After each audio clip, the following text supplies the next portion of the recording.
बहुत समय पहले की बात है। एक गांव में एक साधु मंदिर में रहा करता था। उनकी दिनचर्या रोजाना प्रभु की भक्ति कराना और आने जाने वाले लोगों को धर्म का उपदेश देनी थी। गांव वाले भी जब भी मंदिर आते तो साधु को कुछ न कुछ दान में दे जाते थे। इसलिए साधु को भोजन और वस्त्र की कोई कमी नहीं होती थी। रोज भोजन करने के बाद साधु बचा हुआ खाना छींके में रखकर छत से टांग देता था।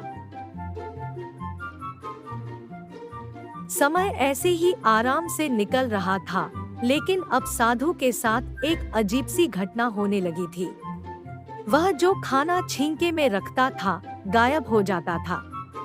साधु ने परेशान होकर इस बारे में पता लगाने का निर्णय किया। उसने रात को दरवाजे के पीछे से छिपकर देखा कि एक छोटा सा चूहा उसका भोजन निकाल कर ले जाता है। दूसरे दिन उन्होंने छींके को और ऊपर कर दिया ताकि चूहा उस तक न पहुंच सके, लेकिन यह उपाय भी काम नहीं आया। उन्होंने देखा कि चूहा और ऊंची छलांग लगाकर छींके पर चढ़ जाता और भोजन निकाल लेता था। अब साधु चूहे से परेशान रहने लगा था। एक दिन उस मंदिर में एक भिक्षुक आया। उसने साधु को परेशान देखा और उसकी परेशानी का कारण पूछा, तो साधु ने भिक्षुक को पूरा किस्सा सुना दिया। भिक्षुक ने साधु से कहा कि सबसे पहले यह पता लगाना चाहिए कि चूहे में इतना ऊंचा उछलने की शक्ति कहां से आती है। उसी रात भिक्षुक और साधु दोनों ने मिलकर पता लगाना चाहा कि आखिर चूहा भोजन कहां ले जाता है। दोनों ने चुपके से चूहे का पीछा किया और देखा कि मंदिर के पीछे चूहे ने अपना बिल बनाया हुआ है।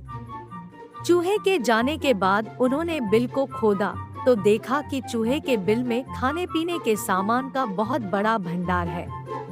तब भिक्षुक ने कहा कि इसी वजह से ही चूहे में इतना ऊपर उछलने की शक्ति आती है। उन्होंने उस सामग्री का निकाल लिया और गरीबों में बांटा दिया।